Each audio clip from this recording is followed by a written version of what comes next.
Hello, Squirrel Tribe. By now, I'm sure a lot of you have heard of what has happened today in Winder, Georgia. It's in Barrow County in Georgia.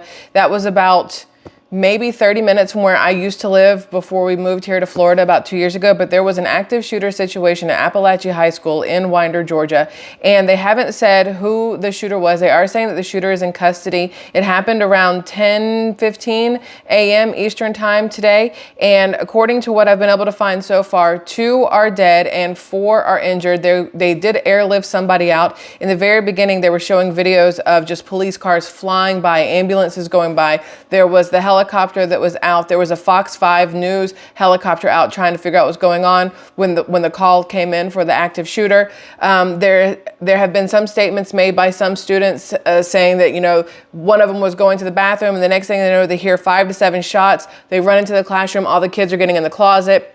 And then you hear 5 to 7 more shots. At this point in time, the students have been released. They have the shooter. The rest of the students from the school have been released. I'm sure later on this afternoon, we'll have way more information, and I will bring you guys that information when it happens. But as somebody who has a child in public schools, this is obviously terrifying. As somebody who has friends whose children go to Appalachee High School, also terrifying, waiting to hear if their kids were involved in this, if they were at all affected by this. And of course, they're all going to be affected by this. You can't go to a school and there be a school shooting and not be somehow affected by everything that's happened.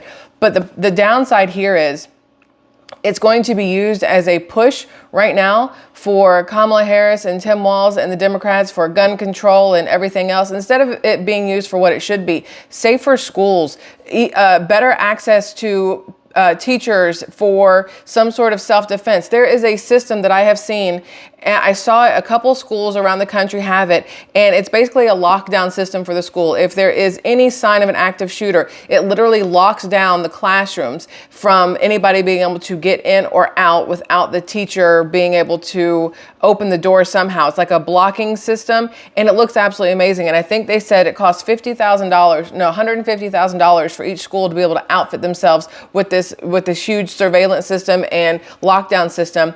And my question is, why are we sending so much money to the Ukraine instead of spending $150,000 per school on our public schools to keep our children safe, whether it's elementary, middle school, high school, hell, even the colleges could use this and stay safe, instead of us sending our money everywhere else. We have no problem as a country spending money on illegal immigrants, but they don't want to spend money on the schools to keep our children safe. Absolute bullshit, in my personal opinion. And this isn't a 2A thing. This isn't a take away your guns and gun control thing. This is a make sure people are safe. This is a have metal detectors if you need metal detectors. Have clear backpacks. I know it sucks for the kids, right? But better safe than sorry. But this is going to be pushed over the next couple of months, obviously, because election time. It's going to be pushed as a reason why they need to take away our Second Amendment rights. If there was, if you couldn't get guns, that student, in theory, it's a student that did the shooting, that student wouldn't have had access to a gun. That's stupid. We have Venezuelan gangs with guns taking over apartments in Aurora, Colorado, and in Chicago and other places. You have criminals on the street who don't legally own guns with firearms running around shooting and killing and robbing people. You can't expect law-abiding citizens to give up their rights to arm themselves and keep themselves protected and leave all the guns in the hands of criminals. But we do have to do something. I don't even know what. I know we need a way to keep our children safe in schools. I wish I had a better answer. I just know that what's happening today in Georgia, it's not the first time it's happened, obviously, and it won't be the last time, which is even crappier. There's going to be more school shootings. There will be, and if you can't get a gun, people use a knife. You can't outlaw knives. You can't outlaw baseball bats and anything else that could be used for a weapon. But this will, of course, because of what has happened in Winder, Georgia at Appalachee High School, it will be used by Kamala Harris, I can guarantee you, over the next 24, 48 hours as a push for the taking away of your Second Amendment right, a push for more gun control and taking away everything else. But I wanted to bring it to your attention in case you had not heard. I'm not going to show any of the video or images of it because I don't want to put that out there that way. I did want to talk about it, but I don't want to show video of scared children running. It doesn't do my heart well, and I don't want to do that to you guys. But I wanted you to know exactly what was happening because you will hear about it, and I think it is an important topic to discuss. But we're going to move on to some other stuff right now because if I dwell too hard on that, I will turn into a blubbering mess because, again, I have friends whose kids go to that school, and it's very waiting to see if everybody's okay. So we are going to switch gears completely and move over to New York. And I know everybody has seen this by now. I mean, it is everywhere on social media. You all recognize the lady on the right. That would be the governor of New York, Kathy Hochul. I still don't know how to say her name. I've heard it 10,000 times and I refuse to remember it. I don't know why. But according to this, former deputy chief of staff to New York Governor Kathy Hochul, Linda Sun and her husband, Chris Hu, are charged with acting as agents of the Chinese government, the CCP. Sun allegedly blocked reps of the Taiwanese government from meeting with state officials, and her husband received millions of dollars in business transactions from the Chinese government. We are being infiltrated in so many ways. It's absolutely ridiculous. You think that you know people, and then it turns out that no. There are shady people in places in government where they should not be. And it's not just all, obviously, Chinese people, but there are plenty of people, shady people in government right now. Kamala Harris, Tim Walz, everybody else over there on that Democrat side. We're going to see more coming out about that later, I'm sure. There will definitely be more, but that came out yesterday and I wanted to bring it to your attention because, again, these things, they have a way of, it's like a little crack. Not like a little crack like the drug, but like a crack in the foundation. This one little thing happens and then it starts to like wiggle and the crack gets bigger. And the next thing you know, there's an implosion because it turns out there's like a whole network of CCP people embedded within our government that are just wreaking havoc on everything. Now, this is absolutely hilarious. I need you guys to hear this.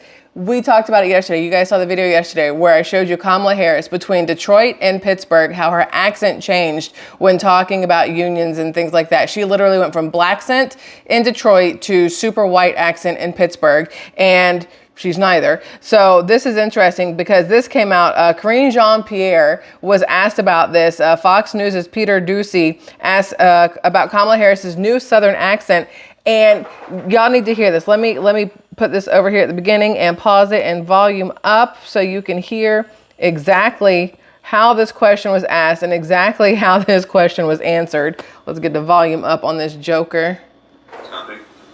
Since when does the vice president have what sounds like a Southern accent? You better thank a union member for sick leave. You better thank a union member for paid leave. And you all helped us win in 2020, and we're going to do it again in 2024. I have no idea what you're talking about. Well, I mean, this is... she was talking about unions in Detroit using one tone of voice. Is this something that same you think... line Okay, Peter. that she used the same line in Pittsburgh, and it sounded like she at least had some kind of a Southern drawl. I mean, do you hear the question that you're... I mean, do you think Americans seriously think that this is an important question? Yes. They care... You know what they care about? They care about the economy. They care about lowering costs. They care about healthcare. Yes. That's what Americans care about. So that's what they want to hear. This is something... They care about, your colleague just asked me about, what basically we talked about, went back and forth about democracy and freedom. That's what they care about. I'm not even going to entertain some question about the press. It's just the press. Sounds so ridiculous. Hearing it is... The question, I'm talking about the questions, is just insane. Is that how she talks in meetings? I'm just kidding. Peter, we're moving on. We're still moving on. I don't know if y'all heard the slip where she almost called Kamala Harris the president. She started with the pre, not the vice, but the pre. We're not going to answer questions about the pre, and then stopped herself. She literally was about to call Kamala Harris president. And that is very interesting to me. But side note, yes, people do care about her fake black accent, her fake Southern accent, whatever other fakeness that she is throwing out. It is just as important right now as the economy and everything else, because when you have a woman who is a chameleon, or Kamala chameleon, Kamala, I can't even try to figure out how to put them together into one word, but it is very important to know and to notice how she changes depending on who she is around, how she is never authentically herself. We have no idea who Kamala Harris actually is because it's constantly changing depending on who she's talking to, what the topic is, how she thinks she's supposed to answer or look or feel or whatever else. We have no clue who this woman is. But Karine Jean-Pierre literally almost called her president, which is, hello, isn't Joe Biden still the acting president? Although, I don't know if you guys have seen it, but he is literally sitting in a bunker looking area, pretending to be giving some sort of White House, where is this thing? White House briefing. Look, oh, it's not a whole video of it. I don't have the whole picture here. Oh, well, maybe they're going to back out. Look at this. I'm going to play this for you later, but look at this desk. This is like some desk that you'd order from IKEA or Temu or whatever. Doesn't even have the United States, the government seal, the presidential seal on the front. None of that. They have this fake White House thing. There's pictures going around of, this is literally in the basement of somewhere. You can see the open ceiling, the walls, everything. They have made him a little White House set. Why didn't they just let the man into the White House to do whatever it is that he's doing here? It says Biden's handlers remove him as he's attacked with questions from reporters. He is too confused to answer. And the problem is, I mean, he is literally very confused looking. I'm going to play the whole thing with audio in just a second. But the issue is, why is he not in the White House doing this? Why is this happening in some made up fake little area?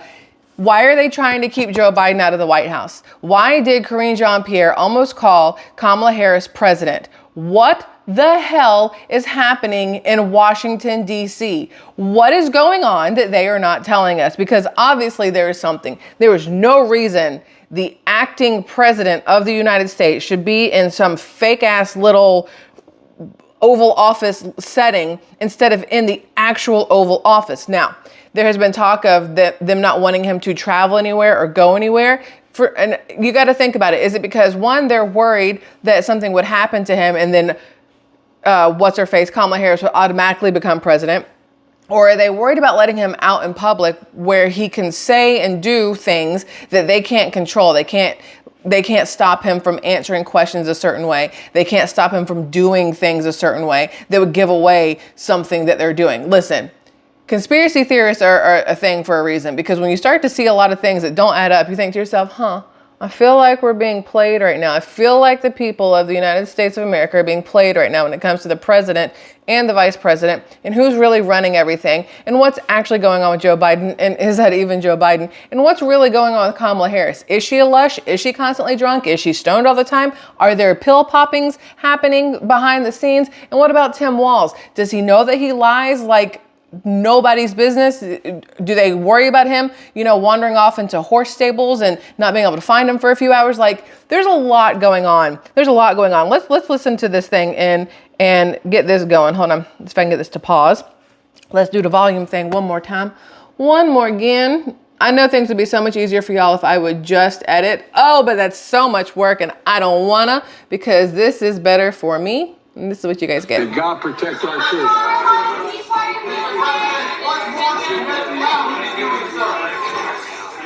It's like chaos. Look at him.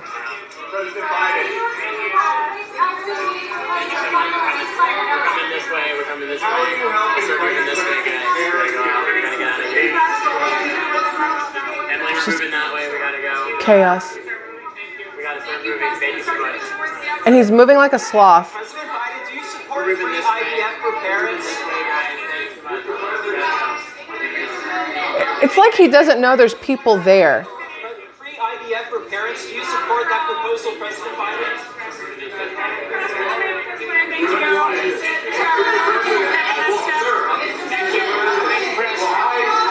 I wonder if there's actually people there asking these questions. You know what? That's a good question. Look, that's a very good question. I wonder if there are even actually people there asking him questions. I did not see what happened before this, but the fact that he never once looked towards anybody that was asking questions, that's suspicious. That's suspicious. And the way he is, I don't know. There's something going on. I don't know what, but we will be keeping an eye on this. I will be checking in with Benny Johnson and Laura Loomer and others, because there's definitely something going on that does not make sense right now. Let's see. I have some more other stuff. Oh, so yesterday, quietly, the Biden administration announced $380 million in funding for illegals. Not in keeping our schools safe or our children safe, but in funding for illegals released from DHS custody into our country. DHS being Department of Homeland Security. Okay. So meanwhile, Americans can't afford groceries. Hawaii fire victims only got $700 in Lahaina. The homeowner of a home got $700 for the fire in Lahaina. If they lost their home, they got $700. One time to the one person who owned the home. If you happen to be renting a home in Lahaina and lost everything, you didn't get shit because you didn't own the home. Whoever owned the home that you were renting got the $700, not you who got completely wiped out from the fire. $700 to U.S. citizens. $380 million extra dollars now on top of the $1.5 billion last year to illegal immigrants. And yet we have schools that don't have metal detectors. We have schools that we can't keep our children safe in. We have homeless veterans on the streets. We have women in shelters because they can't get help to get out of domestic violence situations. You have children who can't afford medication and they're dying from either cancer or other things. And yet another $380 million has been released to illegal immigrants. It's a great time in America, right? Democrats prioritize illegals over Americans. Let me just read this to you. This is from Homeland Security. This is not something I'm making up, pulling out my butt, none of that stuff. Department of Homeland Security announces $380 million in additional funding to communities receiving migrants. So these places that wanted to be sanctuary cities and now are overrun with Venezuelan gangs and whatnot and homelessness and theft and just all kinds of debauchery, they're getting more money to help their cities, but it's not to help their cities, it's to continue helping the illegal immigrants who are destroying their cities. Today, the Department of Homeland Security, through the Federal Emergency Management Agency, FEMA, and U.S. Customs and Border Protection, CBP for short, announced the allocation of over $380 million to the Shelter and Services Program. Through the SSP, that's what it's called short, DHS directly supports communities that are providing critical support, such as food, shelter, clothing, acute medical care, and transportation to non-citizens recently released from DHS custody and awaiting their immigration court proceedings. FEMA, in coordination with CBP, is administering these SSP grants with state, local, and tribal governments, as well as non-governmental organizations, to help prevent the overcrowding of short-term CBP holding facilities. This funding augments the $259.13 million in SSP grants that DHS distributed in April of 2024. So in April, August, let's go backwards. August, July, June, May, April. Okay, we're going backwards. That was very hard for me to do. I'm not even going to lie. It's been what, 4 months? 4 months ago, they got $259.13 million. 4 months later, now they're getting another $380 million to clothe them, feed them, house them, give them medical care and transportation. And again, I can drive a mile down the street and see homeless people sitting on the side of the street who have no help. They're not getting medical attention. They're not getting transportation. They're not getting food and clothing. You know why? Because they've done nothing wrong. They happen to be born here and something went wrong. Maybe they did something wrong to lose their job. Maybe, just very hard times thanks to the Biden-Harris administration over the last 4 years. Are they getting help? No. You know why? Because they didn't come here illegally. They didn't break our laws, and therefore they don't deserve help. Make that shit make sense, because it does not. It does not make sense to me that this is where we are at this point in time and this is how we're living. Now, on top of that, police officers, bless them, because they have a very hard job. Police officers, firefighters, they have very hard jobs. They have to put themselves in harm's way to protect you and I, the citizens of this country, and the non-citizens. A cop tells a citizen who is reporting a crime committed by an immigrant, this is what the cop said: "I've arrested a double homicide suspect in the city before. I let him walk out the door because we're a sanctuary city. We do not report illegals, undocumented immigrants." The citizen says, "So you're going to let a person who went to prison, he committed a crime in America, who's illegal right now, you're going to let him go free right now?" And the officer said, "That's exactly what I'm saying, because we're a sanctuary city." So you're telling me, I've got the video here too, I was just reading it to you. You're telling me if you're a sanctuary city that illegal immigrants, there's no recourse for when they do things like rob somebody, kill somebody, rape somebody, whatever.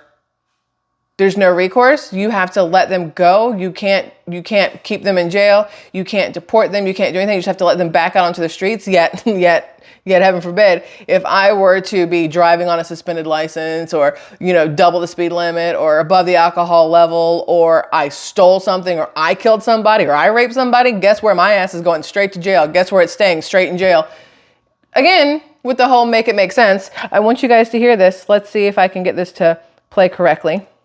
Volume. Here we go. Information, see what he did, but this, like I said, can you please collect the information? He said that he's already illegal. He already said that he went to... Okay, hold on, let's back up a little bit. First off, we're a sanctuary city. Even if he is legal here, we cannot call ICE. Okay, but you still have to report that, right? No, we don't. Because it's a sanctuary city. We do not report illegal undocumented. So you're going to let a person who went to prison, he committed a crime in America, who's illegal right now, you're going to let him go free right now to this elevator? That's exactly what I'm saying. Because we're a sanctuary city.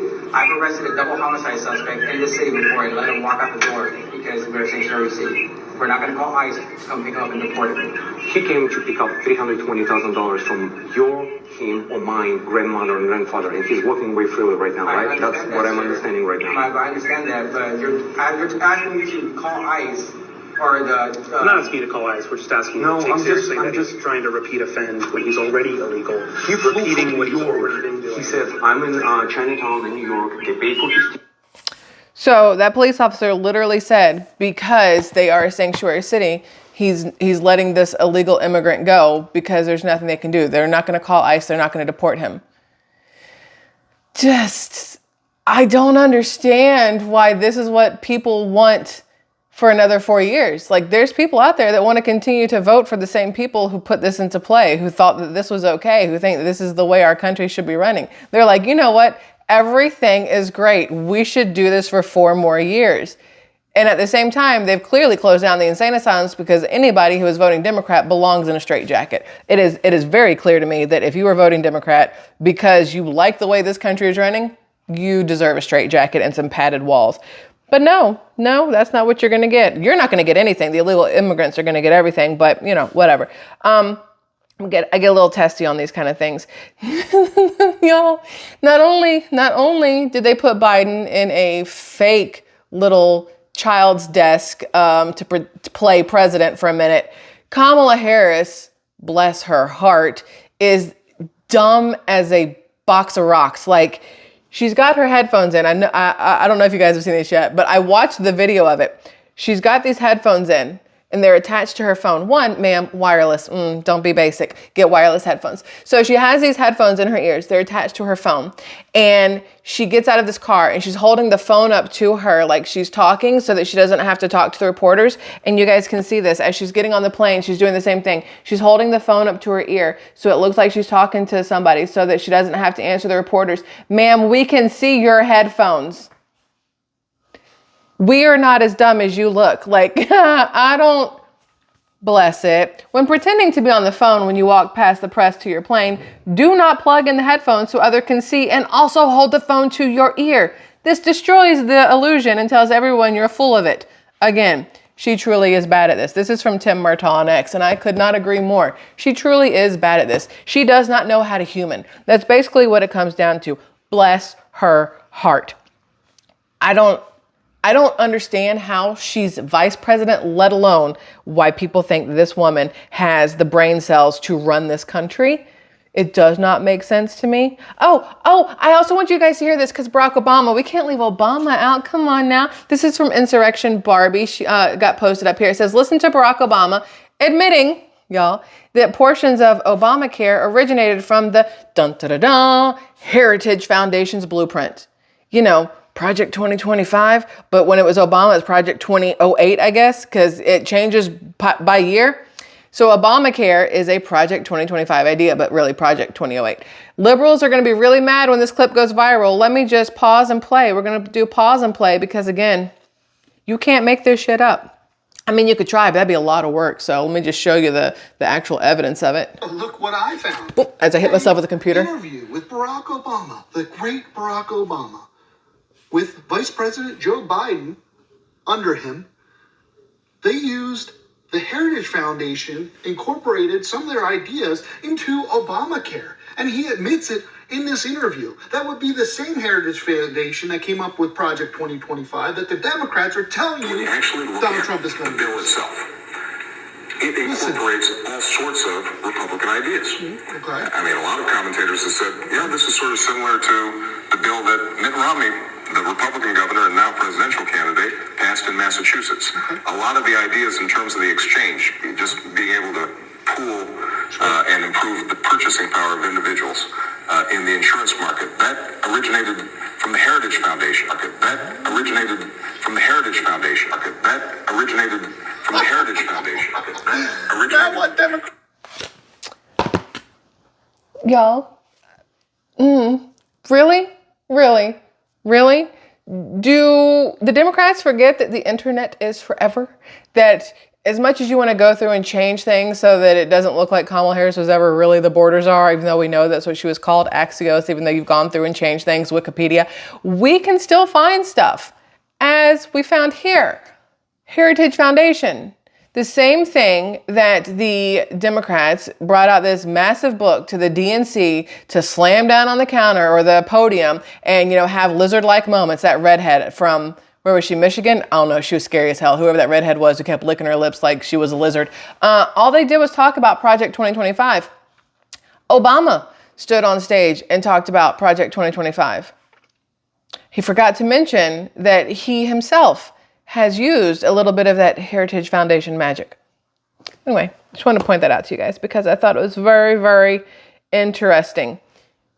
Now, we talked yesterday about the Venezuelan gangs in Aurora, Colorado. I played you the audio of the police phone call from Chicago with the Venezuelan gang over there in an apartment complex.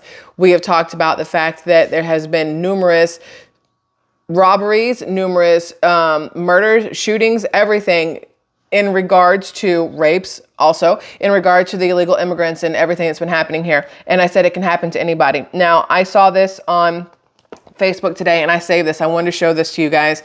Texas officials are offering a $15,000 reward for information leading to the identification and arrest of a suspect involved in the fatal carjacking of a 90-year-old veteran over the holiday weekend. Now, let me just be the first one to say, I have no proof that it's an illegal immigrant. It could be a random American citizen. Either way, it's a piece of shit is what it is. But I want you guys to hear this because these things happening in our streets, it's not okay. No matter if it's a legal immigrant or a citizen, it's not okay. Nelson Beckett, who served in the Navy, was shot dead and run over by his own car on Saturday in Houston. This is according to police. Beckett was in his vehicle when he was approached by an unknown man who assaulted him, again, according to the police. The suspect shot Beckett and took his belongings before taking his vehicle and hitting him as he fled the scene. This 90-year-old man, what kind of spineless, dickless piece of shit do you have to be to rob and murder a 90-year-old man, to do anything to a 90-year-old man or woman, to anybody who can't fight back due to their age or their physical capabilities? You want to come at me, go for it, bro. I will fight you tooth and nail. But to go after a 90-year-old man, you are a sack of absolute crap. I wanted to bring this because this to me is stuff that needs to be shared around. This man's face. He fought for this country and he lost his life because some just complete loser decided that murdering him and taking his car was more important than letting this man live, and that person, walking instead. Use your feet. You want to go somewhere from point A to point B? Get a job, get your own car, or walk. This kind of stuff, it bothers me immensely. Just senseless violence will never make sense to me. Are there times where violence makes sense? Oh yes, there are times where violence makes sense, of course. But this is not one of them. What happened at the high school today, Appalachee High School, definitely not warranted. I don't care what it is. A school shooting is never ever warranted. I am hoping very soon to hear from my friends that their kids are okay. 2 young girls who go to that high school. Again, I'll have more later and I'll give you guys a kind of update of what's happened there. But we have got to be very vigilant of what's going on around us. You have got to pay attention to everything at all times, head on a swivel. We've become so used to walking with our heads down and our faces in our phones and not paying attention and, stay in your own lane, that kind of thing, and not stopping people when we see something going bad or we see a situation where we're so busy. Most people want to pull out their phone and record, which, okay, that's great to have physical proof of something that's happening. But at the same time, if you can stop somebody from being hurt, do it. I know it's a double-edged sword because then you're putting your own self in danger to help somebody else. But we've got to get back to the country that would put your life on the line to help your neighbor. Like, we used to be that kind of country, and now it's every man for himself, and it doesn't feel good. You know what I mean? Anyway. So we're going to end this so that my face stops doing this. And this was a joke like we did yesterday because that was fun. So I have one for you. First off, though, I love you, Squirrel Tribe. Thank you for letting me have this entire conversation with you. I'm going to find more footage of Joe Biden in that room. You know what? I bet I can find it right now while we do this. But let me tell you a joke. I'm typing Joe Biden little office and see what comes up because I know that there's going to be something here. Let's see if there's a picture. Even Joe Biden posted it. What a dumbass. Like, even he posted the picture of him in the little office thing. Is this the same one that I did? No, that's not it. I want you guys to see this itty bitty office that they put him in. There it is. Okay, look. Why did they make this fake set for this man? I don't think there was ever any reporters there asking questions. Where would those reporters have been standing to ask him those questions? Where? Back in here? No, I think that was just like fake reporters. There's no way. Like, why did they do this? He was kicked out of the Oval Office and into the hallway with a tiny desk. Just what in the hell, blue hell is going on at the White House? That's from Suspicious Fish. Yeah, I agree. I still want to know what's happening over here. Anyway, here's a joke. What do you call an angry carrot? A steamed veggie. All right, that's it. I love y'all. Goodbye.